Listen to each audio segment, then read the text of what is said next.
Hey guys, welcome back to another episode of The Gym Floor. We're joined today by KB's newest personal trainer, Kai. Thanks for coming on, mate. Welcome. Thank you for having me. It's a pleasure. It's nice to be here. Kai's going to be joining the KB team. He's actually already joined. You've started doing boxing classes already? I did a core class and 2 boxing classes. So it's nice. Good. Heard it was quite the class. Yeah, people are a little scared now. Be careful what you ask for. Yeah. So talk us through your journey of how you sort of got to becoming a PT. What interested you into taking this path? So it all started many years ago. I grew up running around in diapers in a Gold's Gym. Did you? So my dad was a professional football player for the NFL, and he was also the only man to have beaten Arnold Schwarzenegger in 1975. So I grew up in the business. It's been something that's been a bit of a passion for me for many years. I'm not going to give away my age, but it's been a passion for a very long time. Yeah, well, I'm guessing that you would have learned a hell of a lot growing up around people like that. I think it's one of those things where you grow up in a business and you have the best of the best around you, and you're learning every single day new processes, new ways to train.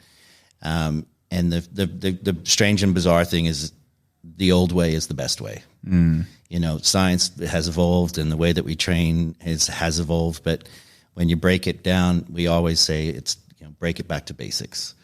And they often talk about that sort of like bro science type of thing, and that's sort of what they referred to as like the old school bodybuilding ways. But more and more that they're doing, obviously, this research, they're starting to come out, and actually it seems to be that the bro science was actually right. Things like protein and stuff like that. I remember when there was a thing where they didn't want people to go on too high protein diets, and then it turns out that they did a few studies, and now they put people up to like 4 grams per kilo of body weight and stuff like that, and they show nothing but good effects, especially towards fat loss and stuff. So it's quite interesting. It's one of those things. I studied. My very first degree was in sports science, and what I learned over my journey was looking at people like Sean Ray and those guys in that era of bodybuilding. And then looking at people like, Carl Lewis and Ben Johnson and all of those kinds of Olympic-style athletes, and looking at the way that they break down their processes, and the little unknown secret to everything was massively high protein.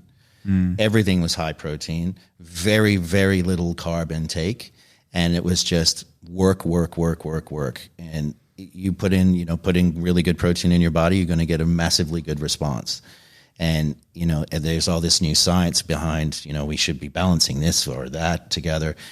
But if you break it back to basics, you look at the best bodies that, people could attain in the general populace was the bodybuilders and the athletes in the 1970s and 80s. And you look at today's bodybuilders and athletes, there's no way in the world you're going to get to that in a natural process. Yeah. So look, over my years of experience, PhD in biomechanics, master's in sports science and psychology. I've pretty much read anything and everything I can get my hands on around the training process. And, you break it down, basics, learn your people, learn exactly where they're at. And, cortisol and those kinds of stress factors in people's lives, if you can help remove those processes with people, the results come, and they come very quickly. Yeah, it's very interesting when you start to break back the whole physiological effects of like cortisol, also how you're speaking about like protein, but sometimes it gets a bit of a bad rap, protein, in the sense of it's just going to make people bulky. You know what I mean? It's just going to pile on a whole heap of mass, and it's like, it's so untrue. And there's so many health benefits to having lots of protein in that as well. It's used for so many processes in and around the body, like enzymes, hemoglobin, it transport things around the body. You know what I mean? It's so important. I think it's, I'm not a nutritionist in any way, shape or form, but I know what has worked for me and what has worked for my clients over the years. And for one example, the current Mr. New Zealand, IFBB Pro, Jonathan Siok, we worked together for 10 years, and he won, bodybuilder.com's, greatest physique ever.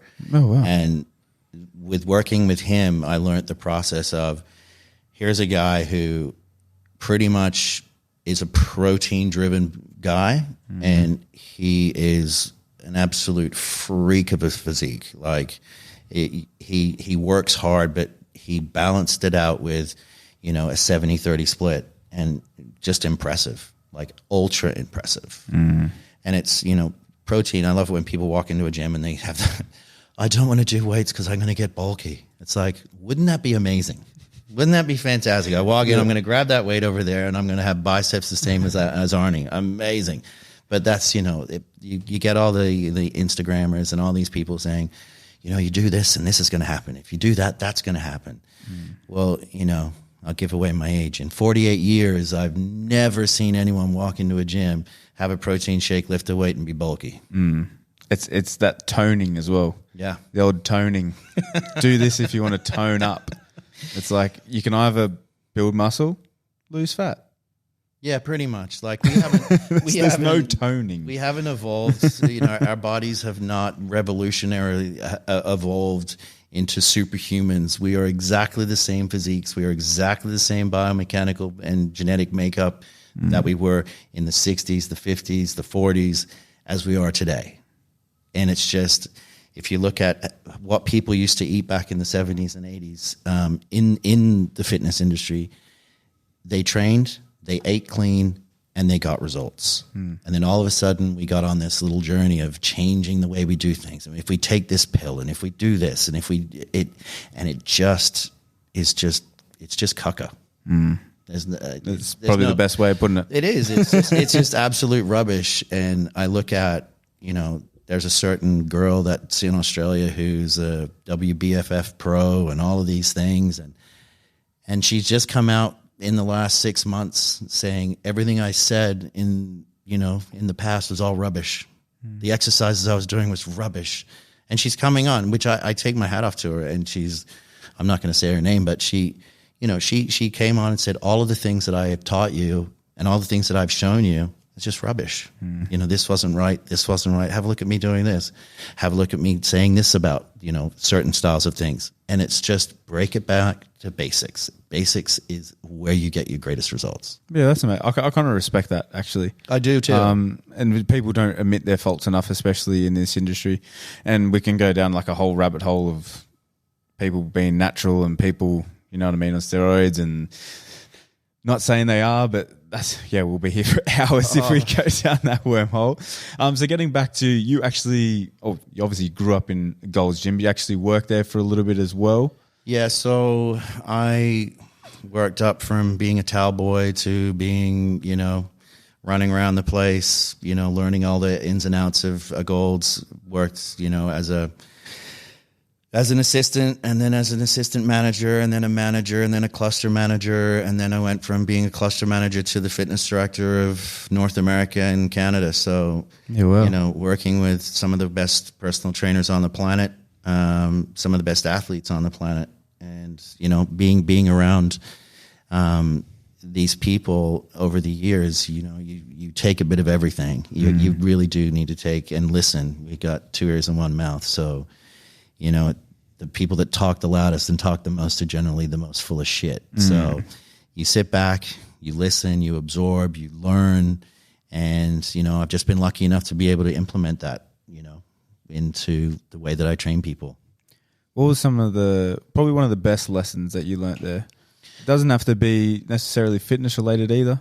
Look, I think some of the best lessons that I learned was you never know everything. Very true. And I feel like the more you know, the less you know as well. Well, that's exactly right. And, there's that saying, people don't care how much you know until they know how much you care. And, like I've been in this business, forever. And, the one thing that I take from it is that there's always going to be the peacocks in the gym, and there's always going to be the peacock trainers and the peacock owners and the peacock people. But at the end of the day, results speak for themselves. Yeah. And, I've, over the last 20 years, every single person that I've trained has either gone on to win competitions, gone on to, and they were just Joe average people. But they've gone on to either inspire other people, because that's really the main reason you get into this business. Well, that's the reason I got into this business, was I want people to learn that they have the power themselves to be able to also empower other people by their journeys. Yeah. And, like at 48 years old, I look at most dads that are my age and most guys that are my age, and I look at them and I think, dude, you've done everything wrong. Mm-hmm.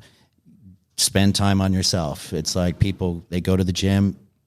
No, I don't need a trainer. Michael Jordan needed a trainer. Yep. The best athletes in the world need trainers. Everyone needs a trainer at some point in their life to be able to get the right tools to make themselves feel fantastic.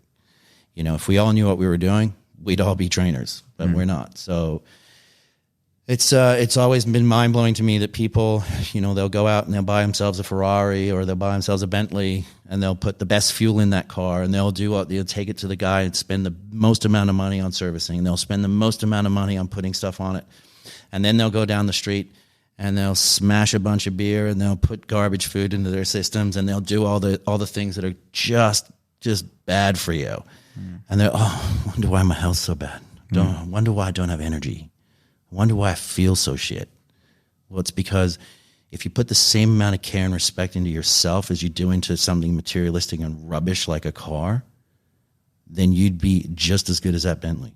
And that's, they're the rules and the things that I've learned over my journey. Yeah, so obviously I'm getting sort of the crux of what you're about, and it seems like you like to hit that sort of basic with approach. Obviously just trying to get the people moving in the right way, doing the right things, doing all the basics right. So as a PT, what can someone expect in getting you as a one-on-one trainer?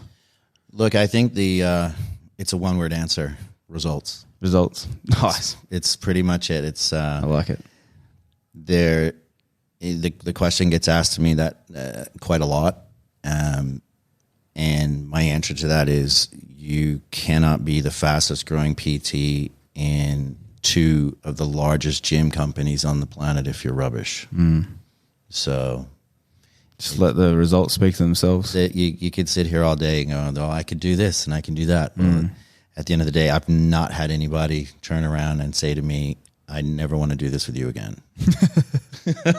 They might say that straight after the session, but then they're rebooking straight away. So look, I've got clients that I've had that I still, look after 15 years down the track. Yeah. So, what you can expect from me is exactly, you ask for something, you're going to get it.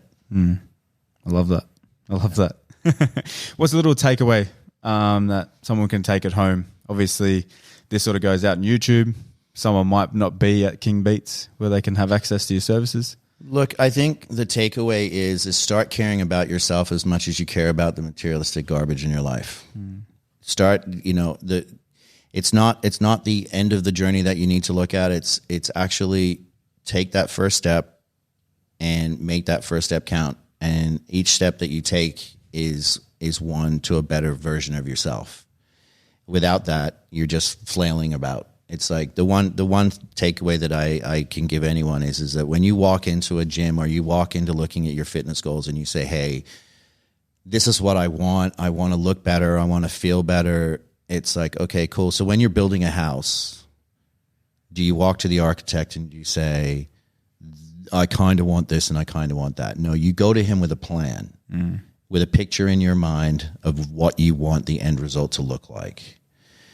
And I'm probably a little left of center with the way that I do this, but I tell people straight from the get-go, go and have a look. Even if it's not one person, I like the legs on that guy, or I like the legs on that girl. I like the arms on this guy. I like the stomach of that guy. I like this. I like that. Piece together what it is that you like. Have a plan. Have a look at the picture in your mind. Be able to transfer that picture back to somebody so that you then know this is what I want. Because if you're walking around just flailing from left to right going, oh, I don't really know. I kind of want to just be slimmer, but I want a little bit more muscle definition. I kind of want this and I kind of want that. That's a very ambiguous goal. Just getting more centered and laser focus on the one goal. Because it's like that old saying of like, if the ship doesn't have a destination to head to, it's just going to float around the ocean. If it doesn't have a rudder, it's just going to go in circles. And that's exactly right. So, you know, and I like analogies so much, but the one thing that I would tell anybody is that if you don't have a goal and you don't have a picture in your mind, where are you going to go? What is it that you actually want? Yeah. It's going to be that ship floating around the ocean. Yeah. I want to be fitter. I want to be leaner. I want a little bit more muscle definition. Amazing. But what is it? What's the picture? Like, what is the actual, what is the plan? What is the picture of the plan of where you want to be? You know, I have a picture in my head of what I want it to be. And I got to that. I was like, okay, this is what I want. This is how I want it to look. Yeah. At least just have that end destination, and then they can come to you and you can at least give them the plan. You're going to do X, Y, and Z, and you'll get to that destination. It's like when you walk into a car yard, or if you walk into looking to buy a house, you know what you want. Do the same for yourself. Yeah. You know, you go to a clothing store, I want a pair of jeans that look like this. I want my sneakers to be like this. Awesome. Do the same for yourself.